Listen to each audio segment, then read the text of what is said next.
de la poésie. Et merci beaucoup d'être là parmi nous aujourd'hui.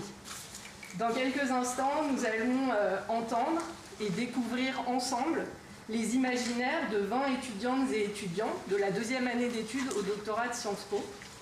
Pendant une semaine, ils et elles ont sillonné les villes du Paris de Victor Hugo à l'Institut de France, en passant par la cité étoile de la ville d'Ivry, qui, sans mauvais jeu de mots, est un peu, je crois, la star de cette semaine d'écriture de création. Vous le découvrirez. Ils nous livrent ici les récits singuliers que ces déambulations dans des espaces a priori sans rapport et qu'on traverse trop souvent sans les regarder, leur ont inspiré. Ils ne sont pas toutes et tous là aujourd'hui, mais qu'ils soient toutes et tous sincèrement remerciés de ce partage, tout comme doivent l'être nos deux enseignants artistes qui les ont accompagnés au cours de cette semaine et pour cette restitution. J'ai nommé Roxana Carrara-Gonzalez et Sébastien Spitzer. Ça a été un vrai plaisir de travailler avec vous toutes et tous, et je vous en remercie. Donc cette semaine a été organisée par la Maison des Arts et de la Création, mais elle n'aurait pas été possible sans le soutien de la Fondation Simone et Cino Del Duca de l'Institut de France, qui nous fait aussi l'honneur et le plaisir d'être représentée aujourd'hui avec son administratrice générale Camille Bouvier. Et je profite aussi de ces quelques mots pour remercier l'équipe de la Maison des Arts et de la Création, en particulier Pommeline Tosia et Soline Sénépar pour leur accompagnement et soutien précieux au cours de ce projet. Et je vous souhaite à toutes et à tous une belle écoute, une belle déambulation et une belle résonance avec ces textes.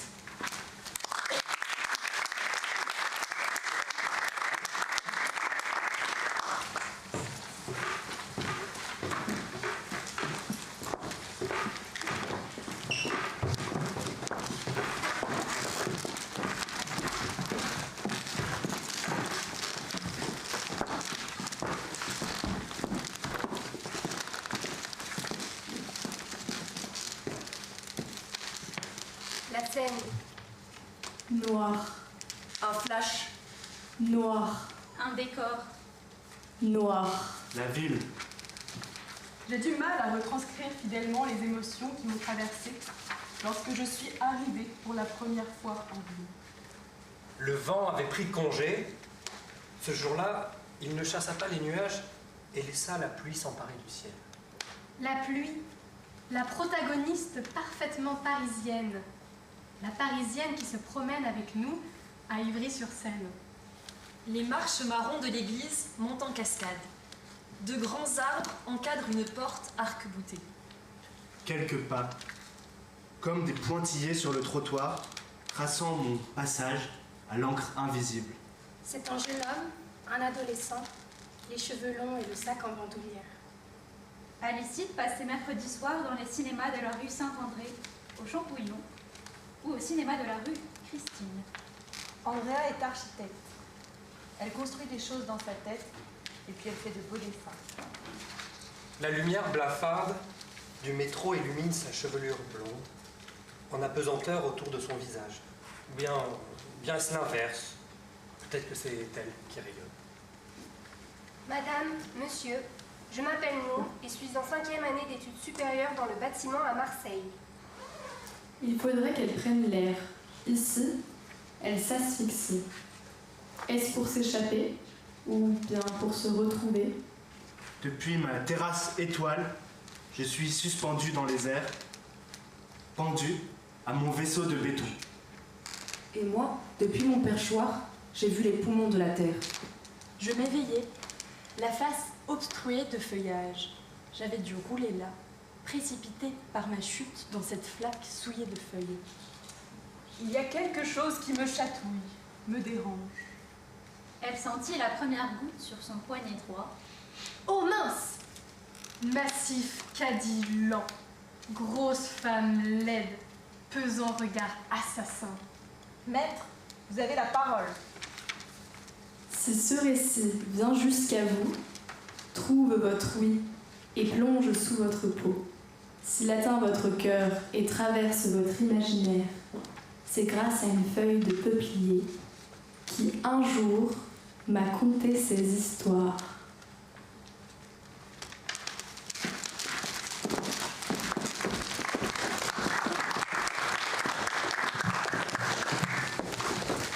Maître, vous avez la parole. Lança le président de la cour dans cette salle d'audience où régnait désormais le silence des grands moments. Le jeune avocat se leva, ôta ses lunettes pour se plonger dans cette vue troublée des sombres jours, et l'haleine chaude débuta sa plaidoirie tant attendue. Monsieur le Président, Mesdames et Messieurs les jurés, il y a aujourd'hui 158 ans, 11 mois et 25 jours, les Parisiens s'éveillèrent au bruit de toutes les cloches sonnant à la grande volée dans la triple enceinte de la cité, de l'université et de la ville. Ce jour de mai 1885, Notre-Dame pleurait son parrain de destin, l'homme océan passa de vie à trépas et la nouvelle se répandit dans tous les faubourgs. Victor Hugo est mort. Alors, c'est le cœur lourd. C'est le cœur lourd que je vous parle aujourd'hui, car 158 ans, 11 mois et 25 jours plus tard, vous risquez de le tuer de nouveau. Silence dans la salle. Vous risquez de le tuer de nouveau, avait osé déclarer l'apprenti juriste. Vous risquez de le tuer de nouveau. Il faut dire qu'il a des formules qui choquent. Et celle-ci avait fait surgir un mouvement ambivalent dans l'esprit des spectateurs de cette ambiance estivale. Victor Hugo était mort il y a fort longtemps, et pourtant, au cours de ce procès, il n'avait jamais été aussi présent. Depuis 2 semaines, l'amoureux poète d'un Paris jadis... Depuis 2 semaines, l'amoureux poète d'un Paris désormais en flammes, brillait par son absence. Et c'est bel et bien cette figure tutélaire d'une capitale jadis prospère qui encourageait le jeune avocat à combattre par les mots. Monsieur le Président, Mesdames et Messieurs les jurés, vous jugez aujourd'hui une femme meurtrie. Meurtrie par des accusations aussi injustes que crasses. Si elle se tient devant vous aussi exsangue et lasse, c'est parce que les ravages du temps et ses laides accusations lui ont donné l'apparence d'une proie facile. Le jeune avocat marqua un temps d'arrêt et saisit un dossier à la taille fine. Il est vrai que, dans cette affaire, les chefs d'accusation étaient minces et que la motivation de ce renvoi devant la cour d'assises des villes et villages de France ne dépassait guère quelques pages.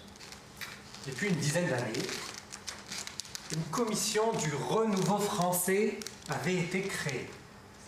Sa mission était aussi simple que terrible: veiller au destin des villes, procéder à leur rénovation ou bien opérer leur destruction. Installée au sein de l'Institut de France, cette commission mise en place après la Révolution française de 2037 avait scellé le destin de nombreuses villes. Ivry-sur-Seine avait été entièrement démolie. Lyon n'était plus qu'une large et triste plaine, et Bordeaux était désormais réduite au tracé étroit d'une Garonne s'enfuyant vers l'océan. Depuis des mois, on pouvait lire ici et là que la décadence de l'ancienne Lutèce la conduirait bientôt à sa perte. L'antiparisianisme avait alors rapidement atteint l'élite révolutionnaire, convaincue qu'il fallait purifier la France des lieux néfastes. Une question résonnait partout dans le monde: faut-il raser Paris? La commission du renouveau français avait donc été saisie, et après un rapport tout aussi à charge qu'indigent, la cour d'assises des villages et villes de France s'était réunie sous la coupole pour statuer sur l'avenir de la capitale française. Face à cette terreur de démolition, l'enjeu était donc immense pour ce jeune maître.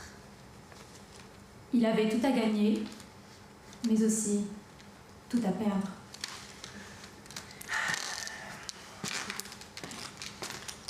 Que reproche-t-on à l'accusé, sinon sa laideur et sa misère? À entendre ceux qui se tiennent de l'autre côté de ces bancs, on croirait aisément que ma cliente est l'instigatrice de cette fête des fous, de ce chambardement perpétuel qui, après les Jeux Olympiques, ne l'a plus quittée. Mais ma cliente, elle n'y est pour rien dans ce capharnaüm.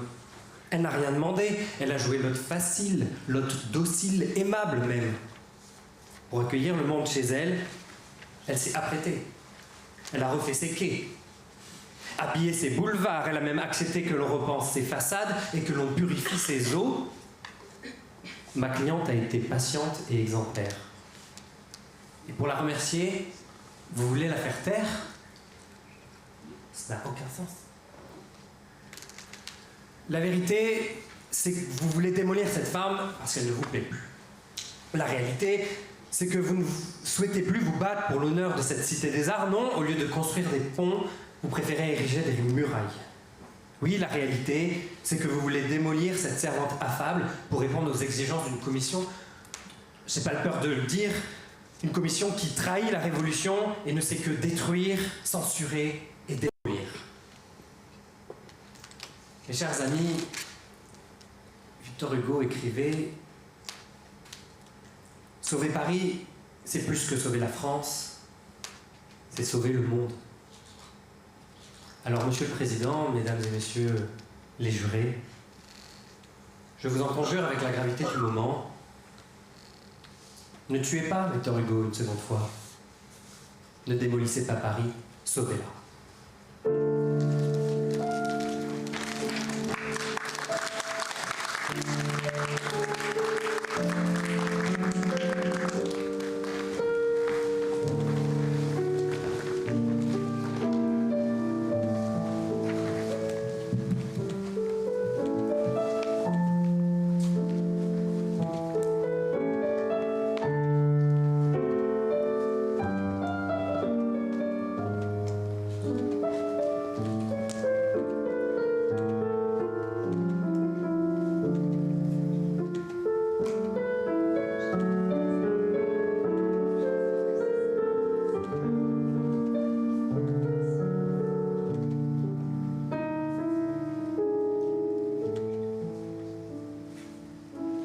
Seule et étrangère, elle marche sans repère sur cette terre inconnue, pourtant familière.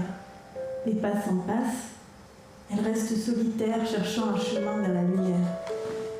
Les mots font souvent des ponts. Elle reste pourtant à la lisière, entre deux mondes, dans l'ombre prisonnière.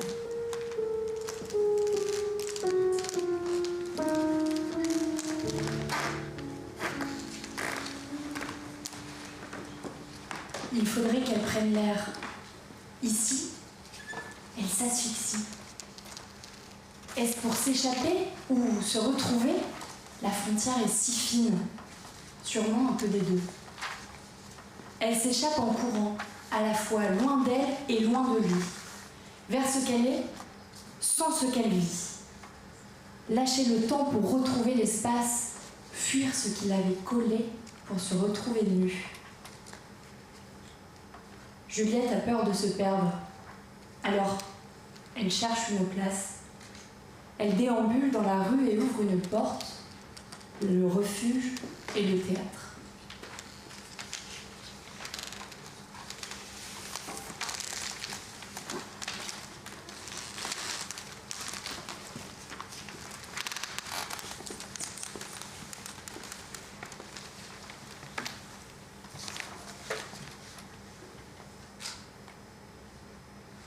La scène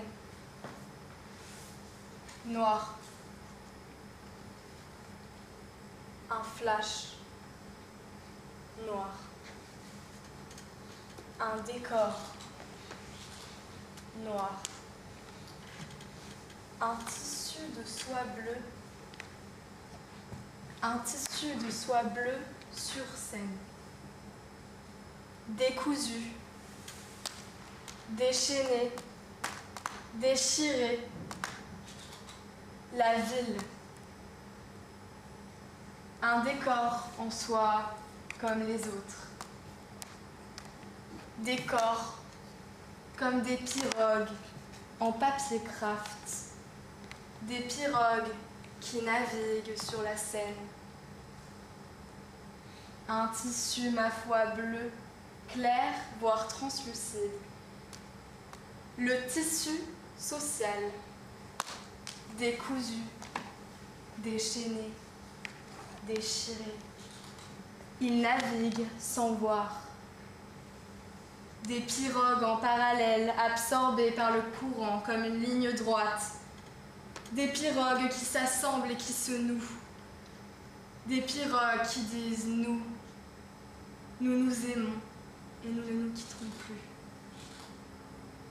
Alors partir, dévier, côté court, prendre un chemin plus court, la diagonale, dévier, goûter à des eaux plus sales, plus salées que son propre jardin maritime, naviguer entre des eaux pour entrer dans des zones grises, se heurter au hasard pour se retrouver coincé entre deux eaux, pendant que d'autres se retrouvent, s'entremêlent et se retrouvent entre elles. La ville, des nous, des moi qui cultivent l'entre-soi. La ville, un décor en soi, comme les autres.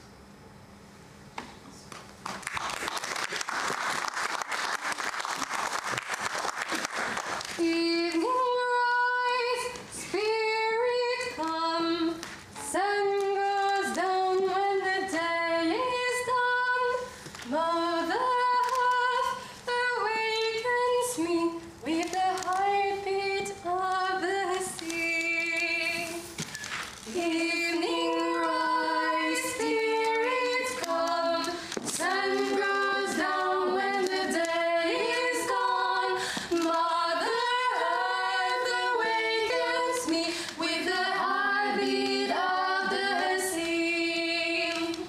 Evening rise, spirit come, sun goes down when the day is done. Mother Earth awakens me with the heartbeat of the sea.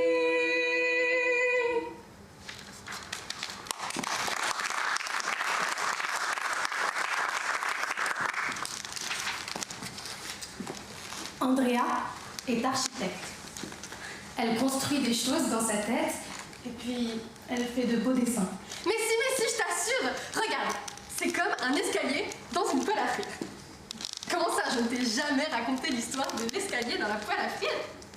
Bon, c'est très simple. De mes 8 à 10 ans, je passais tous les jours sur cette place qu'on appelle la poêle à frire pour regagner ma maison. Et tous les jours, je me posais cette même question. Mais pourquoi on ne fait jamais rien frire dans la poêle à frire? Et puis un jour, je l'ai vu. Rondellé, concret, ancré dans le sol, il était là, posé dans la poêle à frire, attendant, je suppose, de se faire frire. Telle une patate sautée, le bloc de béton ne passait pas inaperçu. Du moins, c'est ce que je croyais. Le lendemain, j'avais froid. Donc, je suis passée par la poêle à frire. Et j'ai vu une autre patate sauter. Ce bloc de patates-là avait moins mangé que son confrère. Il était plus fin, moins ancré dans le bitume. Il avait l'air de tourner le dos à l'autre bloc de béton. Moi, je suis persuadée que l'autre patate lui avait pris son goûter. Le jour suivant, curieuse comme je suis, j'ai voulu m'assurer que les deux patates s'étaient réconciliées. Alors, je suis repassée par la poêle à frire. Et figure-toi que je n'ai pas été déçue. Les deux blocs de béton s'étaient accolés un peu en décalé pour former un escalier. Je crois qu'ils ont partagé sur un pied d'égalité les denrées récoltées au marché. En plus de cette belle découverte, mon regard fut encore plus attendri par la présence d'une nouvelle petite patate. Elle glissait, allongée, élancée, je t'assure, la patate respirait, elle vivait. Je la voyais danser dans l'arène circulaire.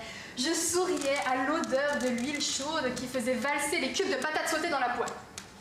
Chaque jour, je voyais de nouveaux cubes. Ils se multipliaient.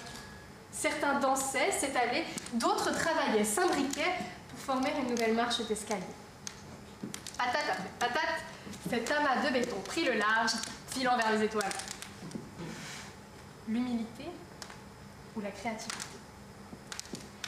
J'ai souvent emprunté cet escalier pour observer des étoiles de gaz ou de béton ou pour regarder à l'intérieur. Regarder et me laisser emporter. Penser que cette petite fenêtre ronde était réservée au chat du gardien, Observez la machine à café qui goûte dans le cocon de l'écrivain. Regardez les feuilles de l'érable suspendues sur le toit. Perdre mon regard dans le dédale de dalles, de verdure et de gouttières qui ne mènent jamais au même endroit. Me perdre dans les étoiles, divaguer dans mes pensées en haut de cet escalier, puis retourner dans la poêle à frire et me frotter à la réalité. Les étoiles piquent, la réalité brûle. Elle brûle parce que quand je descends de mon escalier, j'ai envie de crier mon bonheur, j'ai envie de partager ce que j'ai vu, de montrer tout ce que l'on peut faire perché en haut de cet escalier. Mais la poêle à frire ne pardonne pas. C'est comme un choc thermique. Je descends d'un endroit stratosphérique où les idées fusent, mais tout le monde sait cela. Pour que la machine fonctionne, il faut des ventilateurs ou du moins un système de refroidissement. Alors quand on redescend de cette poêle, dans cette poêle de réalité et qu'on est contraint de nager dans l'huile bouillante, eh ben ça brûle. Mais en grandissant, j'ai appris que des grands brûlés, il y en avait des milliers. L'un d'eux porte un grand parapluie vert avec un manche rouge. Ce grand monsieur parle beaucoup. Et quand il rencontre des petits brûlés comme moi, il parle encore plus. Il parle et il fait parler les gens. Il fait parler les gens et il les fait penser, réfléchir. Je lui ai tout dit, tout confié.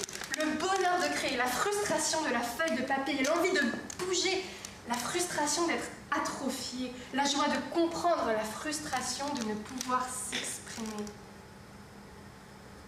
Sous son parapluie vert, le monsieur m'a affirmé que ma quête était vaine. On ne raconte pas ce qui se passe au-dessus de l'escalier.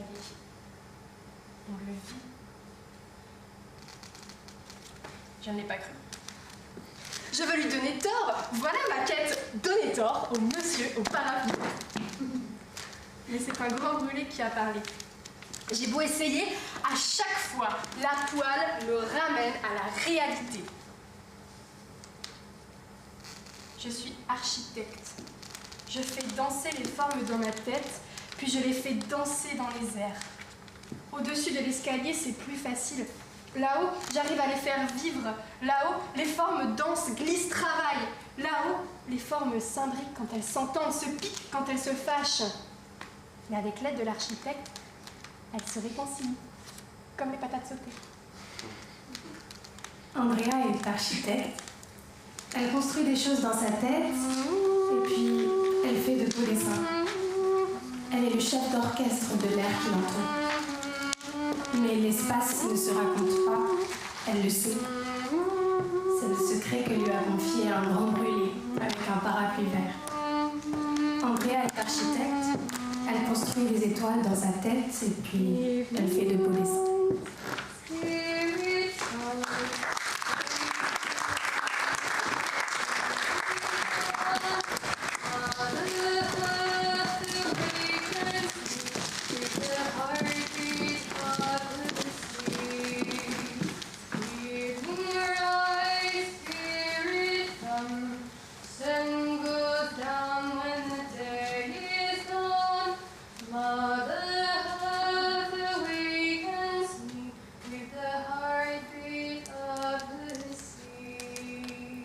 Ce matin, j'ai déambulé nonchalamment dans une étrange bâtisse. J'ai découvert son âme, sans passer le seuil de la porte. En l'absence de seuil, j'ai traversé des arches. Mon corps, entre des blocs de béton qui, par la pluie acide, ont été picorés. Mon corps, donc, entre les blocs de béton, l'acide picoré, effluve de terreau et de mousse nacrée.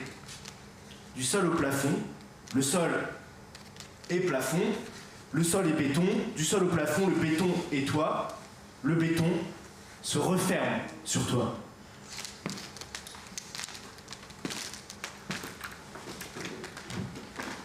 L'escalator de la promenée Mara est le personnage important d'une histoire, celle du temps statique. Un maître de ce genre de temps est statistiquement toujours mécontent. Il transpire la poussière. Et quand on tend l'oreille, à chaque pas des marcheurs, on entend le fracassement métallique et rabougri de son mécontentement. Si tu t'arrêtes, l'escalator te laisse tranquille. C'est là tout l'enjeu. L'escalator veut que tu t'arrêtes pour que tu constates le temps statique. Plongé dans l'arrêt, arrêt sur image. L'escalator de la promenée Marat est un navire qui fait une chute à l'infini sans bouger d'un poil. Les coulures de gras sur ses bras, ce sont des récifs d'algues à plat. L'escalator de la promenée Marat est devenu un vieil homme engoncé dans des mégots, enfoncé dans les rainures de ses marches. Les bouts de mégots, ce sont des fissures de... Les bouts de mégots, ce sont des fissures fumées de marcheurs qui n'ont pas vu le temps statique. Les marcheurs ont voulu consumer le temps. Ils ne se sont pas arrêtés dans l'escalier. Ils ont essayé de brûler le vaisseau avec leurs mégots.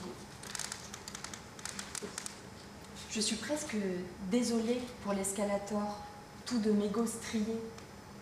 Alors, je lui invente des histoires adossées aux couleurs de gras de ses bras. Promenée Marat. Je me promène ici et là, dans le dédale de locaux commerciaux où le temps semble s'être arrêté. Les ordures, friches de murs, s'accumulent au pied des murs en friche.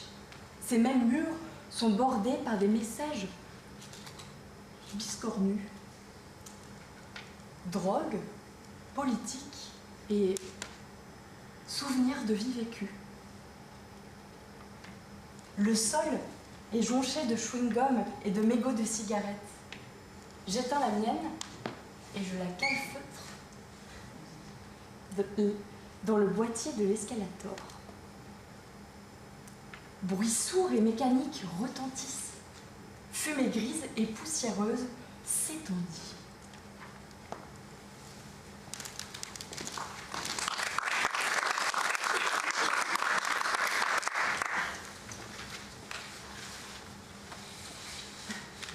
Oh mince! Massif qui a dit lent, grosse femme laide, pesant regard assassin. Mais sans attendre, impressionnant saut de cabri sur la droite, contournement agile de la vieille sorcière fripée. Folle roulade maîtrisée du petit, elle crie que c'est un petit con, que ce n'est pas la première fois, que de toute manière on respecte plus les anciens et qu'à son époque on aidait encore les personnes qui ont un certain âge à supporter leur pouce et à porter leur vie. C'est tragique, son dos la fait souffrir et tout le monde s'en fout.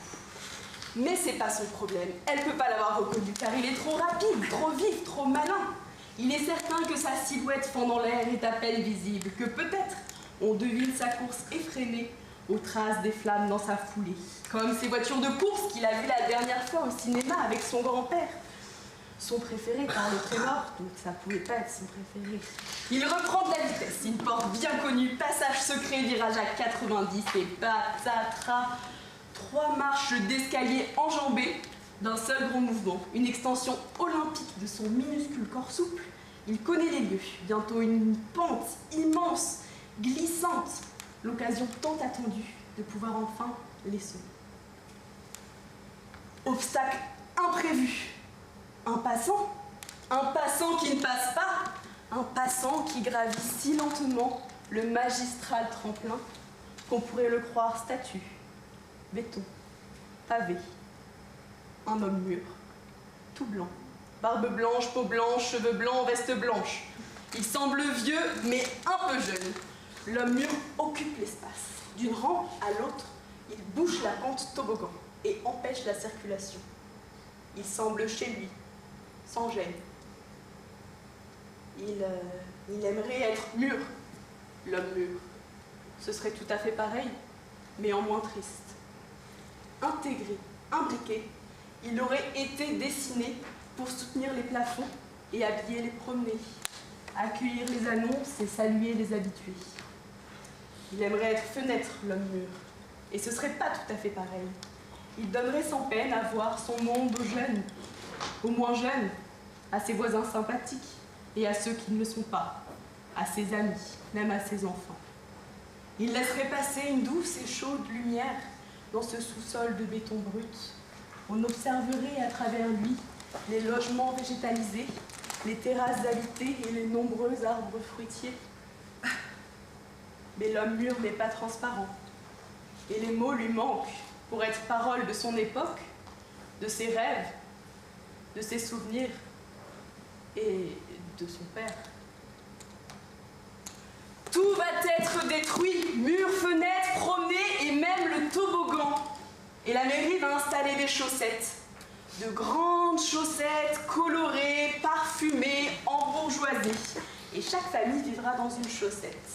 Il y aura des ascenseurs privés pour se rendre dans sa chaussette.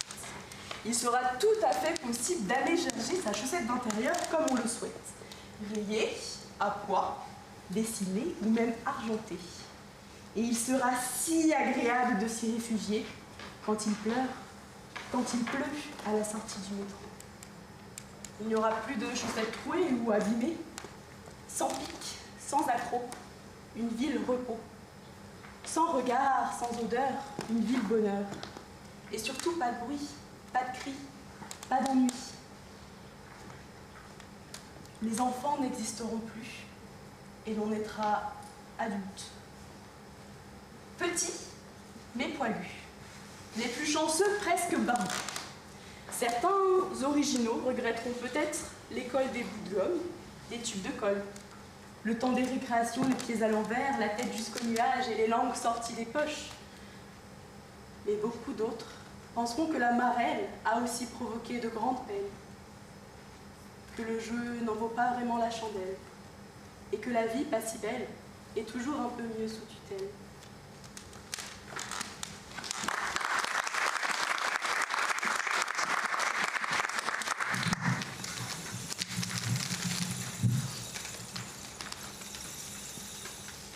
Une averse me coupa la parole.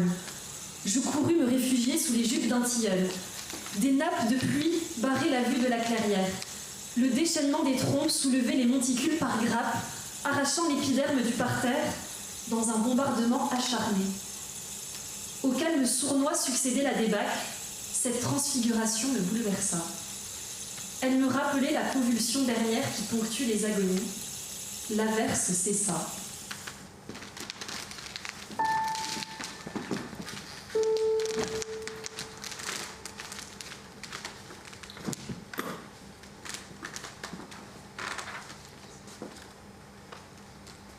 Lord, dear God of love, God Almighty, God above, please look down and see my people through.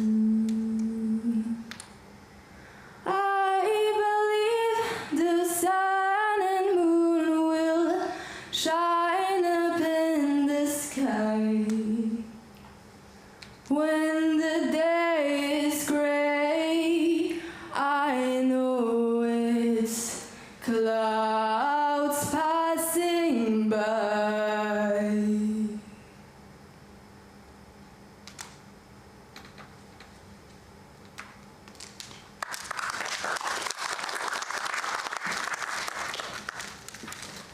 Les marches marrons de l'église montent en cascade. De grands arbres encadrent une porte arc-boutée. Je monte les marches 4 à 4. L'eau manque de me faire glisser. Mes mains s'écrasent contre la porte et les battants cèdent. Au-delà, une immense étendue blanche me trouve. Et au-delà de l'immense étendue blanche, quoi? Un sol en granit sur lequel mes pieds hésitent. Je ne me retourne pas pour voir si les battants sont encore derrière moi. J'avance avec hésitation. Les pieds, toujours les pieds, qui se lève et retombe en douceur. Mais le granit n'est pas infini. Des touffes d'herbe enveloppent la pierre. Elle se presse, se ramassant en petites foules luisantes et gaies. Les pieds se réfugient dans l'herbe. Au fil des pas, ils y disparaissent. Ils devraient eux aussi devenir gais et luisants, se contentent de disparaître. Comme je ne peux plus les voir, je lève les yeux. En face de moi, d'étranges bunkers.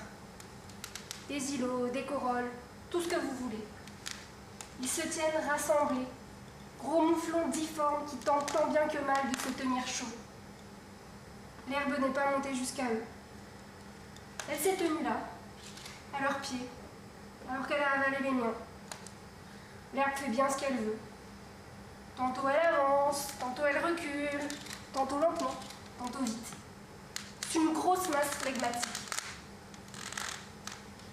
Mais je l'aime bien, l'herbe. J'aime bien aussi, au premier abord, ces mouflons de béton qui se tiennent les uns contre les autres. Ils ont l'air morts de peur, les pauvres.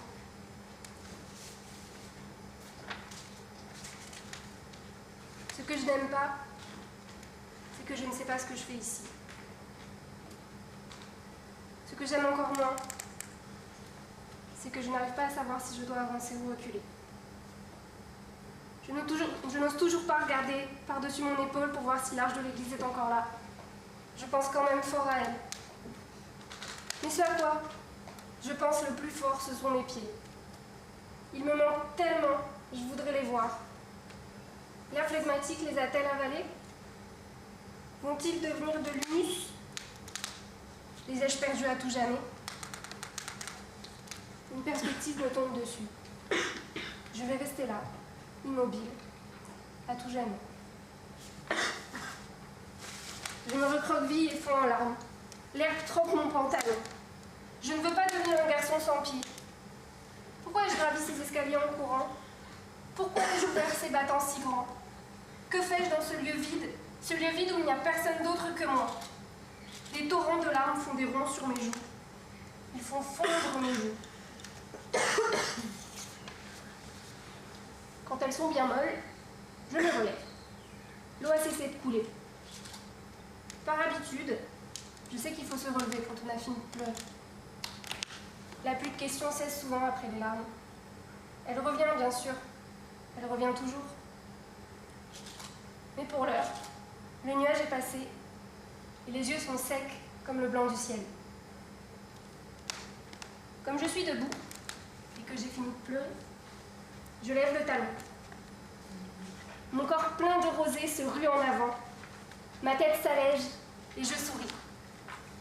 Non pas parce qu'il n'y a plus de porte, mais parce que j'ai revu mes pieds.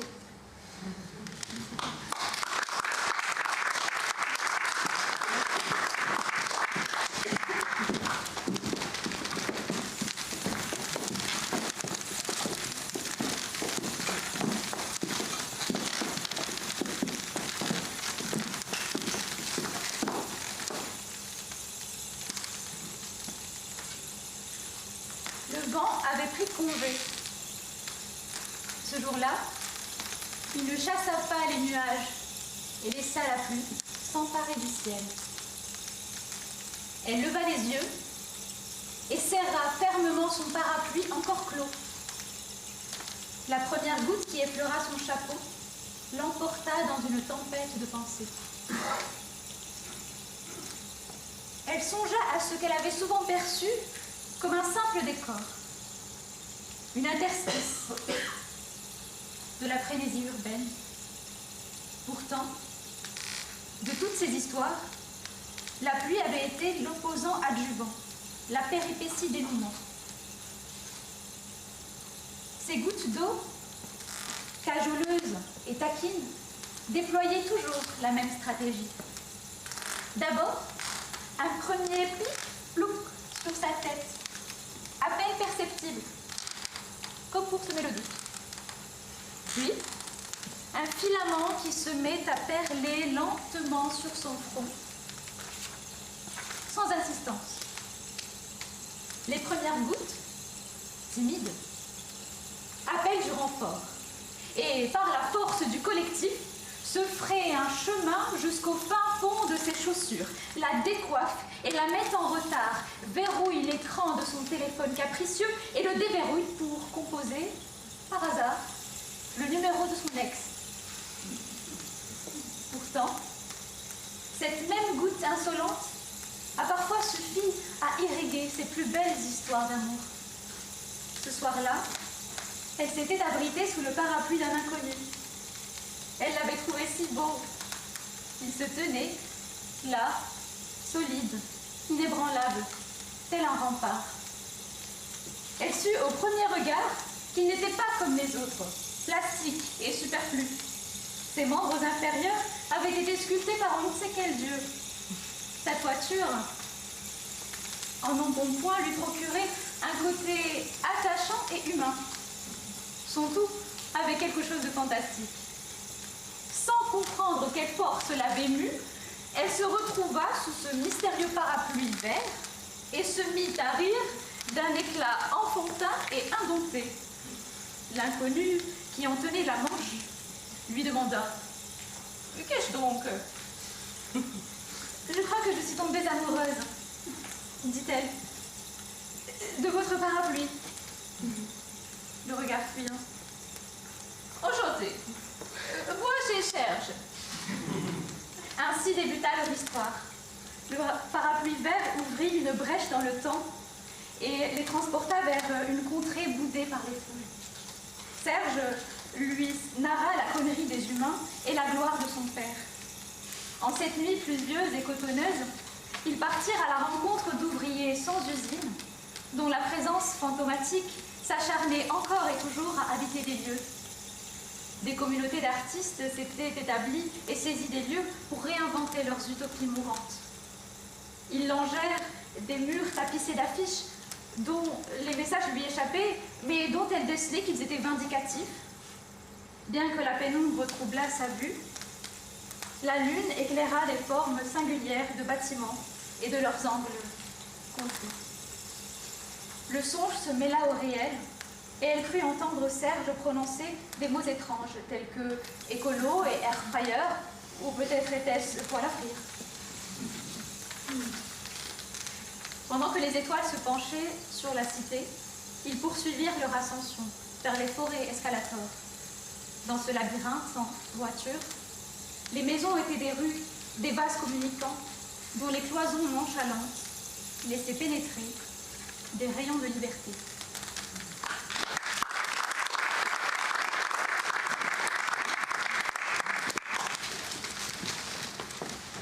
Elle sentit la première goutte sur son poignet droit. Pendant les dizaines de secondes suivantes, elle traversa ce qu'elle appelait le doute pluvial. Quand on se demande si la dite goutte est un produit de notre imagination ou si sa source se distingue d'un nuage. En bonne compagnie, elle appréciait grandement ce fameux doute pluvial, qui donnait lieu, bon gré, mal gré, aux mêmes interactions. Il pleut, non? Non. Non, je crois qu'il pleut, hein. Il pleut? Putain, il pleut. Seule, elle se répétait l'interaction manquée à elle-même. Mais le mot pleut, répété dans sa tête plusieurs fois d'affilée, perdait son sens. Pleu, pleu, pleu, pleu, pleu, pleu, pleu, pleu, pleu, pleu, pleu, pleu, pleu. On aurait dit le nom d'un truc pas dingue, entre le bleu et le pneu. Certains mots étaient plus sensibles à cet effet que d'autres. Sensible, sensible, sensible, sensible, sensible, sensible. On gardait mieux le sens avec sensible. En tout cas, il pleuvait. Et il pleuvait sur Noah, qui aurait préféré attendre sans se mouiller. Étrange que son corps dût se trouver là, sur ce banc, sous cette pluie, pour être à sa place. Un problème récurrent, ce besoin qu'avait son corps d'être déplacé par Noah pour qu'elle se trouve là où elle devait être. Elle accusait son corps de sa condition d'objet, objet inutile qu'elle devait traîner partout avec elle et qui se mouillait quand il pleuvait. Elle devait également lui couper ses ongles et ses cheveux, qui n'arrêtaient pas de pousser. Ou se faire arracher la multitude de poils qui poussaient hors des régions de son crâne et de ses sourcils, qui sont les seules régions où le poil semble toléré, voire même encouragé. Elle avait beau les enlever, ils revenaient toujours. Et elle devait dépenser de son temps, de son argent et de son capital douleur pour défricher ce corps de ses mauvaises herbes. Non, son corps était pire qu'un objet, c'était un jardin, et Noah n'avait pas la main verte. Elle devait aussi porter des lunettes pour ses yeux, afin qu'ils puissent exercer correctement leur fonction et arrêter de flouter les éléments lointains. Les lunettes coûtaient cher et pouvaient être perdues facilement. Elle s'embrumait avec l'humidité. Elle devenait ainsi contre-productive sous la pluie. Noah avait perdu ses lunettes assez de fois pour que sa mère érige ce comportement comme un trait de sa personnalité. Elle enleva ses lunettes, devenues obstacles, et les rangea dans leur pochette. Son corps, maintenant malvoyant et mouillé, devenait de moins en moins confortable. La brise, qui jusqu'alors existait juste assez pour être remarquée, soufflait maintenant son air frais avec force sur les vêtements mouillés qui enveloppaient le corps de Noah, la rendant prisonnière d'un cercueil de tissu. La proximité des corps étrangers dans la ville ne la laissait jamais de marbre. Elle se sentait d'habitude regardée, jugée, presque asphyxiée par tous ces regards. Sur les trottoirs, dans les bus, les métros, sur les terrasses, dans les queues des boulangeries. Noah regardait ses chaussures, en observant toutes leurs traces d'usure, évitant ainsi la plupart des regards inquisiteurs qui la dérangeaient tant. Aujourd'hui, les gouttes avaient fait fuir les corps étrangers. Les gouttes avaient détendu son cou. Elle relevait la tête, trempée, mais libérée. Et que fait-elle, seule, sur un banc, sous la pluie? Attendre que les gouttes s'arrêtent de tomber. Attendre que les tissus qui la couvrent sèchent. Attendre que les regards l'obligent à laisser son banc. Pluie ou beau temps. Banc, banc, banc, banc, banc, banc. Les mots commençaient à perdre leur sens ici. Peut-être était-il temps d'aller attendre ailleurs.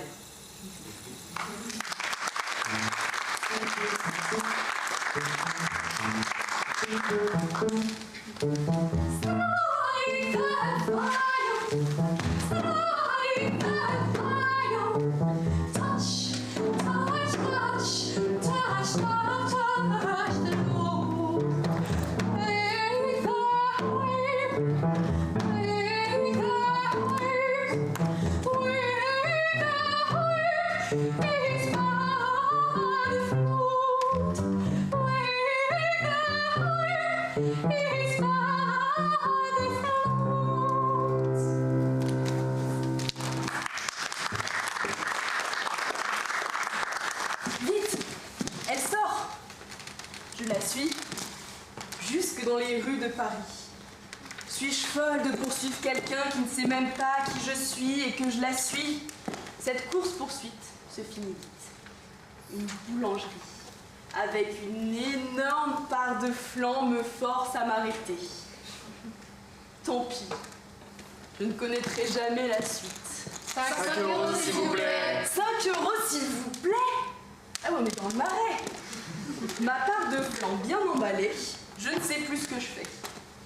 Ce qui 5 minutes plus tôt m'animait. Je l'oublierai ou je l'ai déjà oublié.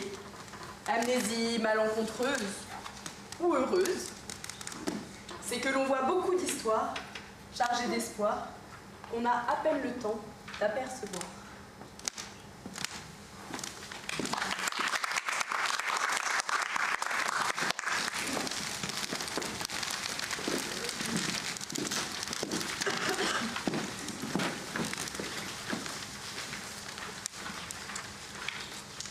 Le souvenir était puissant et mêlé à ceux de son enfance, comme s'il s'était amalgamé pour ne former plus qu'un, un tout plus, et dont la mémoire était robuste et traversait les années.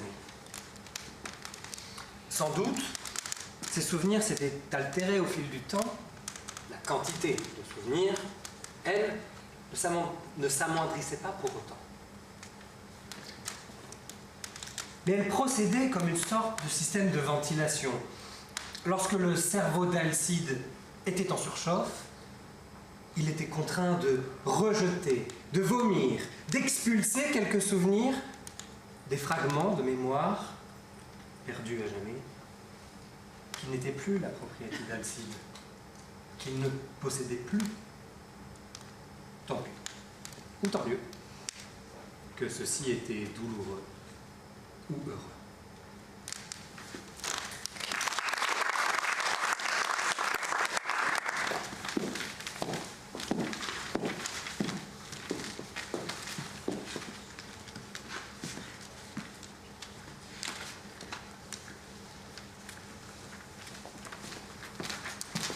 Un mortier.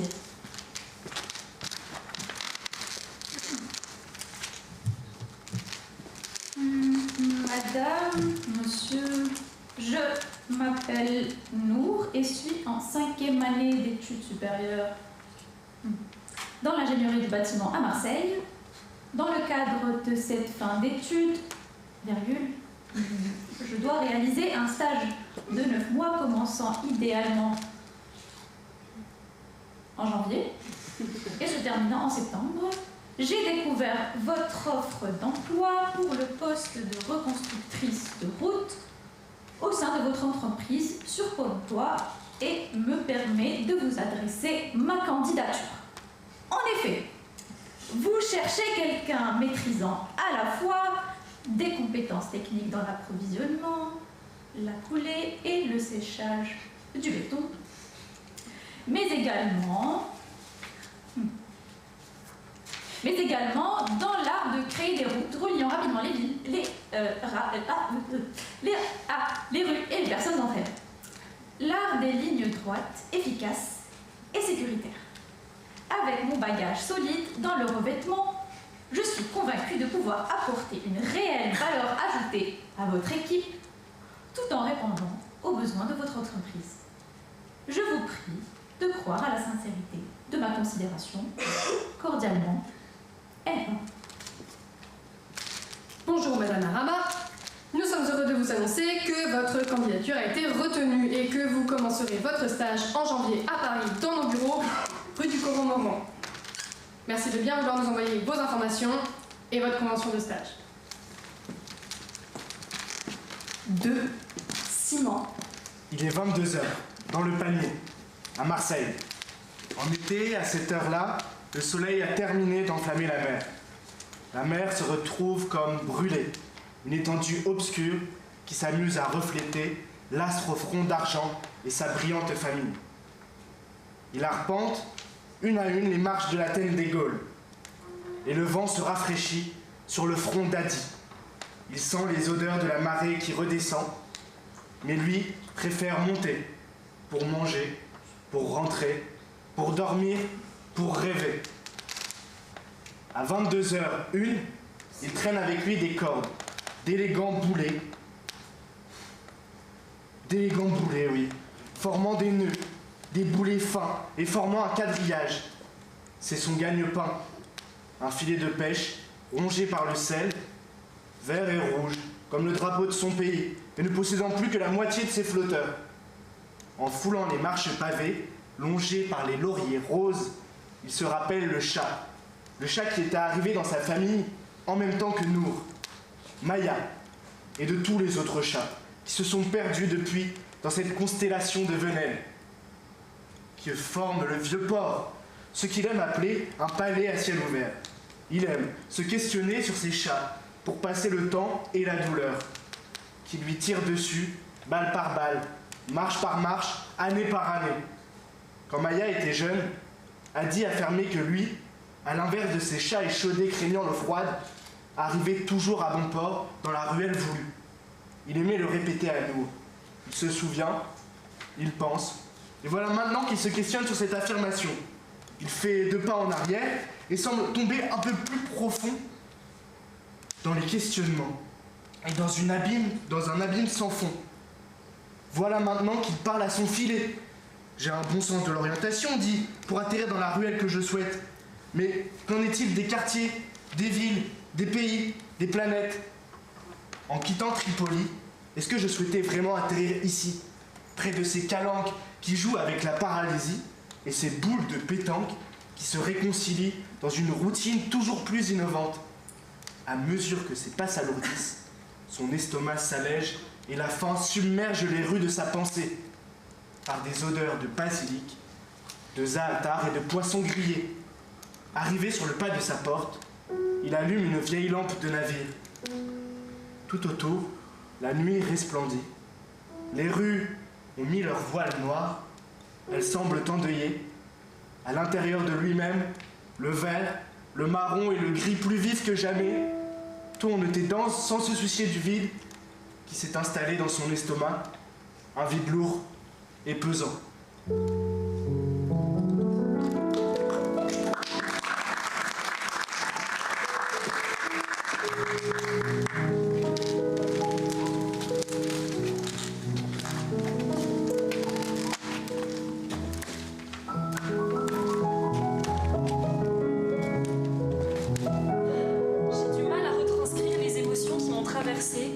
Lorsque je suis arrivée pour la première fois en ville, du haut de mes 11 ans. Le choc était si profond. C'était en juin 1950. Je me souviens de la chaleur, une chaleur poisseuse, pégueuse, impitoyable, où même l'ombre semblait souffrir de ce mal omniprésent. Une chaleur qui sentait la suie, l'acide, et qui m'avait pris à la gorge dès les premiers pas sur le quai de la gare. Notre appartement n'était qu'à quelques minutes de marche, mais le trajet m'avait paru interminable, terrassant, sous le poids des valises et de l'infinité de la ville. Nous logions au numéro 8, au premier étage d'une modeste maison en pierre qui accueillait au rez-de-chaussée une boulangerie fréquentée par les ouvriers et les cheminots. Quelques mètres plus loin, à l'ombre d'un arbre, un groupe de cheminots fumait en s'esclaffant, à la façon de ceux qui veulent se faire remarquer. Ces manières m'avaient semblé étranges. Leurs accents inconnus sonnaient comme une parodie grotesque. L'un coupait les consonnes à la fin de ses phrases, l'autre parlait d'une voix nasillarde, et je me demandais s'il était possible de parler ainsi sans jouer une sorte de comédie. Je comprendrais rapidement que ces accents reflétaient l'identité du faubourg, une cité de cheminots venus de la France entière pour trouver du travail auprès des sociétés de chemin de fer après la fin de la guerre. Mon père, Jean, était l'un d'eux. Il travaillait depuis ses 19 ans à la compagnie des chemins de fer du Midi et du canal latéral, dans la région ariégeoise, mais la guerre avait rapidement interrompu le travail de mon père. Dès son retour en 1945, il avait été mobilisé pour reconstruire des tronçons du réseau local, grandement endommagés par les sabotages, dans une région où le maquis était particulièrement actif. L'Ariège était dure. Celle que l'on appelait terre courage n'offrait aucun répit aux âmes sensibles. Grandir en Ariège, c'était grandir dans une hostilité permanente. Toute l'année, nos jambes, vêtues d'une simple culotte courte et de hautes chaussettes en laine rêche, affrontaient tour à tour des soleils de plomb, des neiges glaçantes, des orties malines, des ronces barbares et des rochers impitoyables. Grandir en Ariège, c'était supporter les humeurs de la montagne, se faire piéger en forêt par l'orage du soir qui faisait trembler le cœur de la vallée, redécouvrir sans cesse de nouveaux horizons au gré d'une brume automnale capricieuse, et accepter que sa vie soit rythmée par l'incertitude. Il suffisait d'observer les mains de ma mère pour comprendre ce qu'était la vie en Ariège. Des mains rugueuses, calleuses, suantes, des mains de travail, de cornes et de plaies, des mains noires et dures comme la terre des Pyrénées, des mains qui portaient l'héritage de notre lignée paysanne. La vie était dure, et depuis un siècle, la région se dépeuplait. On croyait que la ville pourrait offrir la possibilité d'une vie lavée de tous ses aléas, une vie imperméable aux caprices de la nature. Et si l'idée de vivre en ville me terrifiait, elle était aussi un champ des possibles que même mon imagination la plus féconde ne pouvait se représenter.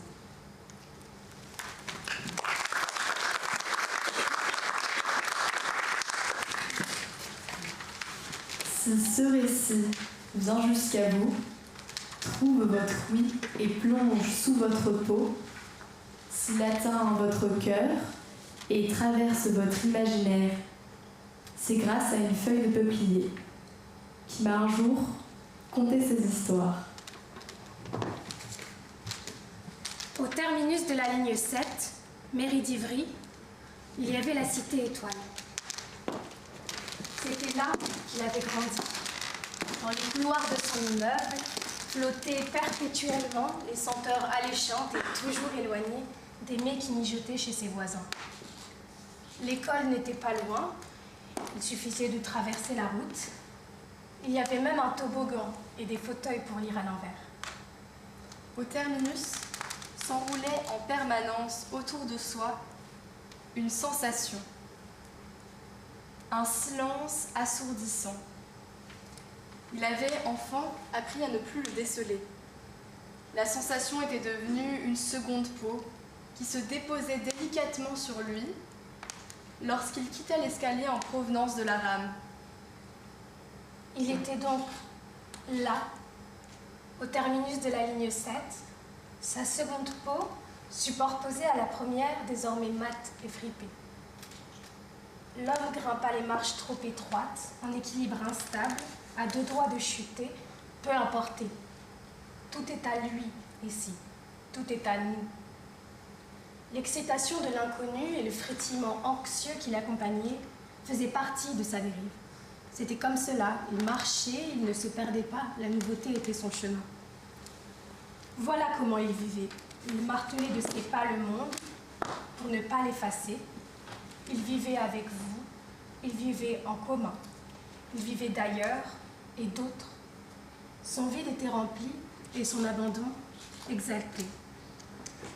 Dans cette forteresse de béton et de chlorophylle, chacun des pas de l'homme était la construction de quelque chose.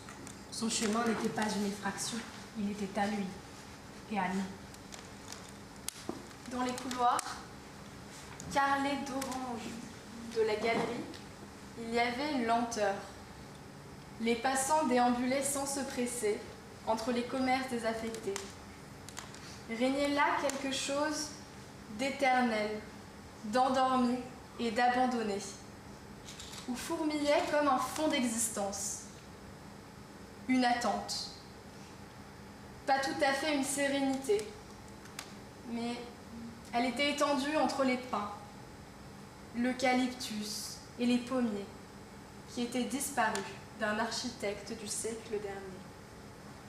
Pourtant, il n'y avait pas de désespoir, car si l'on écrit plus aisément l'histoire d'un général ou d'un roi que celle des ouvriers de la manufacture des œillets, devant la pluie, devant le temps et devant la mort, tous sont égaux, mouillés et finis. Il était donc là, au terminus de la ligne 7.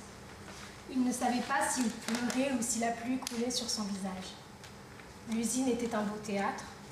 En y pensant, il vit son père, alors adolescent, posant fièrement devant les machines gargantuesques, monstres d'acier et de fer insensibles. Les échoppes de la cité étaient désaffectées. Un seau blanc était renversé sur le carrelage d'une boutique vide. Des affiches pour un monde sans frontières et sans patron étaient placardées sur ses murs. Il était donc là, au terminus de la ligne 7, et il pensa à la frontière entre ici et là, à la mer que ses parents avaient traversée, pour que lui pense à eux, ici, suspendu, toujours, au terminus de la ligne 7. En retrait, ma conteuse végétale observait le vieil homme poursuivre sa dérive à travers les terrasses de la cité étoile, en aller-retour et en contournement. Dans la démarche du vieil homme qui déambulait, elle vit l'ombre d'une jeune femme en robe d'époque. Fille benjamine d'un écrivain exilé, demeurée la seule. Dans leurs deux hommes, dans leurs deux âmes, celle du vieil homme d'Ivry et de la jeune femme de Guernesey, il y avait la même suspension, la même immobilité. La femme était là, alors, perchée au bord de la falaise. Le vent était fort et puissant, et l'écume bouillante. La brise chatouillait ses joues, mais elle ne le sentait pas. Elle ne la sentait pas, ne lui accordait aucun crédit. Tout ce qu'elle voyait, c'était la mer. Le bleu était plaqué sur sa rétine, fort, impossible à ignorer, ancré et meurtrier. Le bleu était son geôlier, il veillait, il s'affichait, il ne la quittait pas. Les nuages en face d'elle étaient accrochés sur le ciel, une peinture sans vibration, ni son. Tout était immobile là-bas. Les vagues ne bougeaient pas réellement, elles étaient les figurantes de ce tableau de maître, muet et inachevé. Le silence autour d'elle avait la couleur du néant, agressif et arrogant. La falaise était sa fenêtre sur le monde. En face d'elle, seulement l'océan. Alors le ciel s'ouvrit en deux.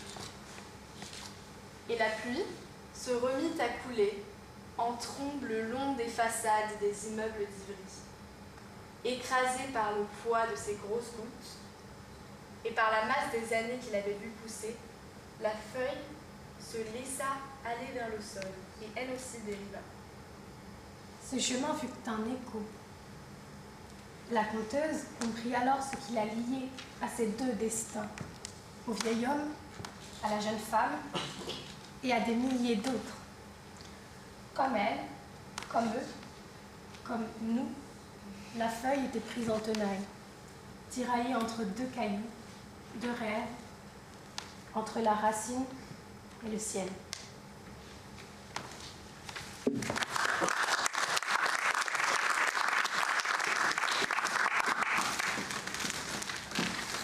Le métro s'arrête.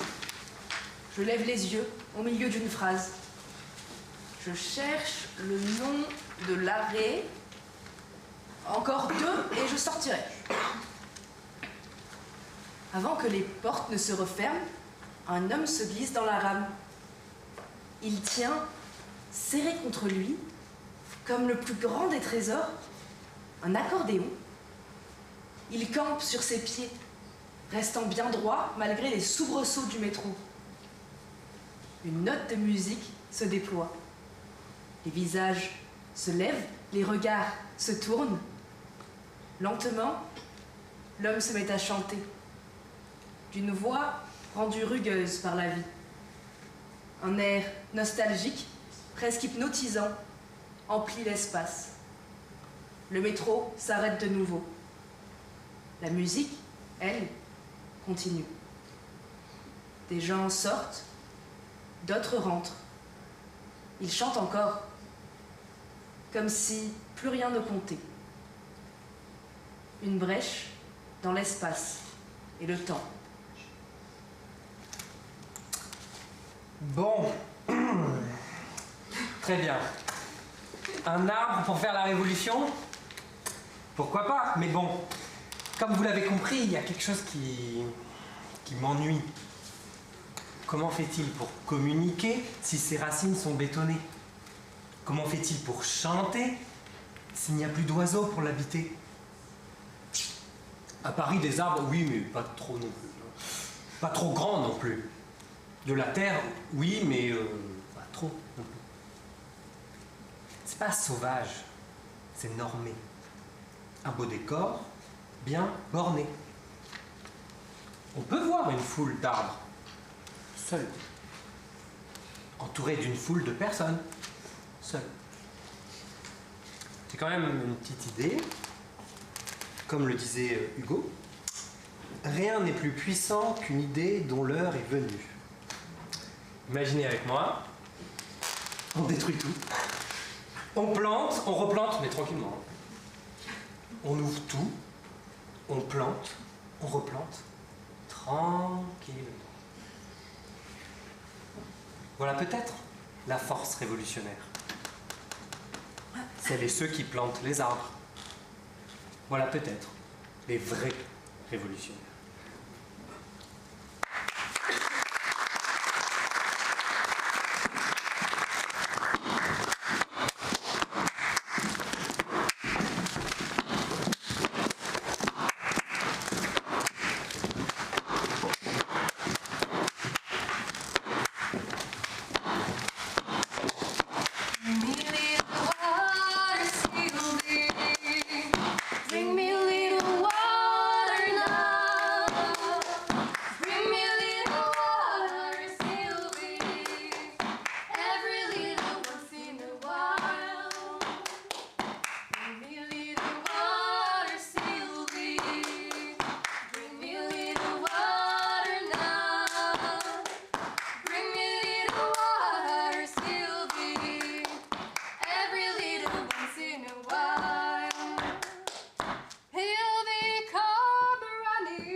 jeune homme, un adolescent, les cheveux longs et le sac en bandoulière. Il n'a qu'une feuille blanche à sa table, et un monde à faire advenir. D'abord, il faut trouver un lieu. C'est très important. Un endroit idéal, pas trop petit et pas trop grand. Un lieu qui l'inspire. Pour le chercher, il prend de la hauteur. C'est ce que font les dieux apprentis avant de créer leur royaume. Ils montent très haut dans les cartes et ils visitent le paysage. Ils se laissent dériver jusqu'à la plage des Carrières et ses châteaux de sable, les longues steppes de la gare et les sillons des rails, le lotissement du cimetière, l'ancien et le nouveau, l'escargot des Cormailles, le toit de la manufacture. Il erre longtemps, du bout du doigt. Il se perd souvent. Et puis à un moment, il la voit. Ronde et bombée entre les rues. La colline, sa butte, son bouton. Il la prend dans sa main, la soupèse, l'apprécie, et puis il la couche sur le papier. Un rond et un point. Fort de cette rencontre, il s'installe devant son bureau au sommet de la colline. Juste une planche sur des tréteaux. Il sort sa plus belle feuille, allume sa belle lampe rouge, il lève son crayon très haut pour se donner de l'élan, le souffle retenu. C'est à ce moment-là que la création va avoir lieu, le projet du monde. Il trace une ligne, et une autre qui sectionne la première, et une autre encore. Il regarde le résultat, tourne le papier, et pris de colère et de honte, détruit sa feuille et l'enterre. Son monde, il le veut vivant. Les villes-villages, celles qui sont belles, n'est-ce pas, au bout d'un crayon? Elles sont la somme de petits nids individuels, de hasards et de bousculades, de réaménagements et de négociations. Quand un couple se marie, tout le village s'y met. Ils font la fête d'abord, et puis ils apportent les pierres, ils dressent un mur, puis un autre et un autre encore, et puis pour éviter de construire le 4e mur, ils collent la maison à sa voisine, par commodité. Et avec le temps gagné, ils font la fête. Et c'est ainsi que d'amour en amour, de mur en mur et de fête en fête, les villages sont créés. Pourtant le voilà, lui, avec sa feuille et son crayon. Que fait-il là? Pour qui se prend-il, cet étudiant avec ses cheveux longs et son sac en bandoulière perché sur sa colline? Il a une vocation. Pour combattre le règne de l'efficacité. Pour combattre le baron Haussmann et ses grands boulevards tout tristes qui éliminent les maladies et acheminent les canons. Ces grandes avenues qui font que les gens marchent tout droit et ne se croisent plus. Il veut construire une ville pour les timides. Il veut organiser l'organique, planifier l'accident. À nouveau, sur une nouvelle feuille, il dessine une colline, un rond et un point. À nouveau, il dessine des lignes, des parallèles et des croisements. À nouveau, il déchire le papier. Mais comment fabriquer cette étincelle de la rencontre heureuse? Le résultat de tant de lignes, d'angles particuliers, de vecteurs inachevés, tout ce qui fait qu'un jour, au coin d'une rue, au bout d'un mur, deux personnes qui devaient absolument se rencontrer se rencontrent.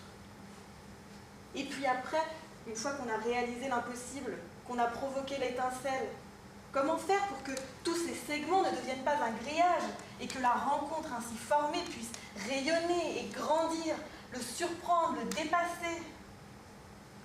À la 3e feuille, son crayon perd de l'assurance. La nuit est pleine et il se sent seul au monde. Et puis soudain, il la voit. Elle monte sur la colline. C'est une fille qui le ressemble.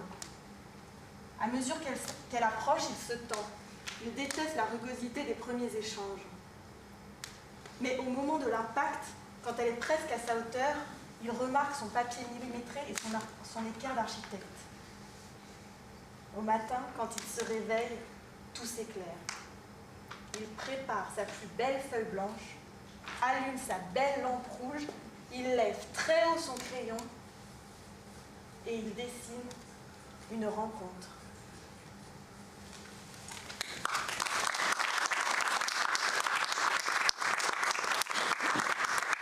Une rencontre. Un écho. Un regard. Un printemps. Une petite euphorie. Une rythmique inspirante. Un sourire. Un balai. Un navire. Un fleuve. Un inconnu.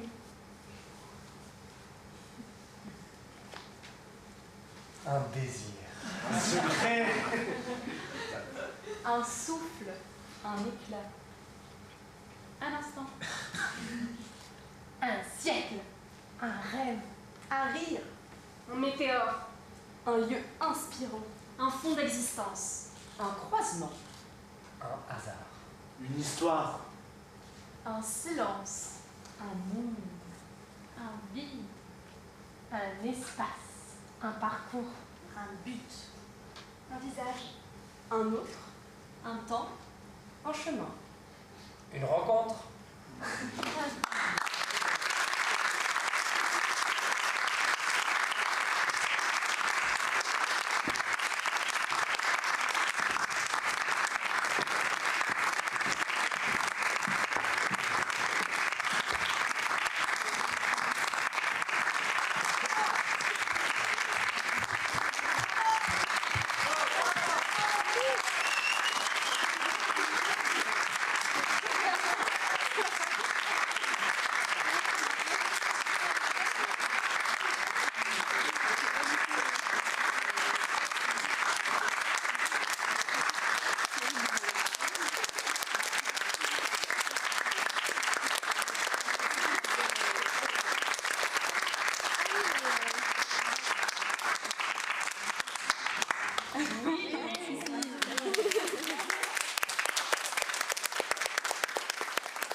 Merci infiniment, vous l'aurez compris, c'était autant de déclinaisons sur une ville, autant de nuances de beau, avec des mots riches, féconds, profonds, sincères, drôles, et c'est à eux qu'on doit tout ça. Donc merci beaucoup. Bravo.